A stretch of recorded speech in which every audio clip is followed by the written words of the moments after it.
இதை பராமரிக்கும் முறை. இந்த மூட்டையை அப்படியே விட்டுவிடக்கூடாது. 2 வாரத்திற்கு ஒரு முறை இதனை பிரித்து பார்க்க வேண்டும்.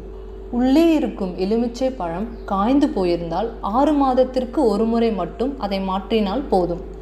ஆனால் ஒருவேளை எலுமிச்சை அழுகி போயிருந்தால் உங்கள் வீட்டிற்கு வந்த மிகப்பெரிய திருஷ்டியையும் எதிர்மறை ஆற்றலையும் அது தன்னுள் ஈர்த்து கொண்டது என்று அர்த்தம்.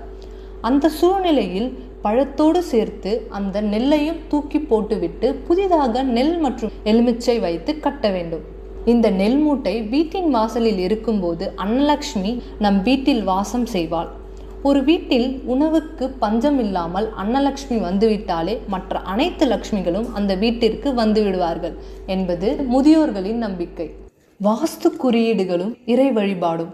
இந்த 3 பொருட்களை தவிர வீட்டின் வாஸ்து தோஷங்களை நீக்கவும் மங்களகரமான சூழலை உருவாக்கவும் மேலும் சில குறியீடுகள் பயன்படுத்துகின்றன.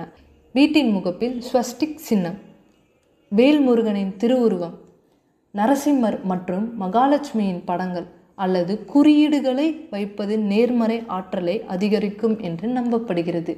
இந்த இறை குறியீடுகள் வீட்டை பாதுகாக்கும் அரணாக செயல்படுகின்றன.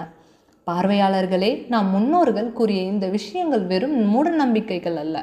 முகம் பார்க்கும் கண்ணாடி மூலம் மனிதர்களின் உளவியலை மாற்றுவதும், மீன் தொட்டி மூலம் மன அழுத்தத்தை குறைப்பதும், நெல் மூட்டை மூலம் நேர்மறை அதிர்வலைகளை உருவாக்குவதும் அறிவியல் மற்றும் ஆன்மீகம் இரண்டும் கலந்த அற்புதமான கலவையாகும். இந்த 3 பொருட்களையும் ஒரே நேரத்தில் உங்கள் வீட்டில் வைக்கலாம் அல்லது உங்களுக்கு ஏற்றவாறு தனித்தனியாகவும் வைத்துக் கொள்ளலாம்.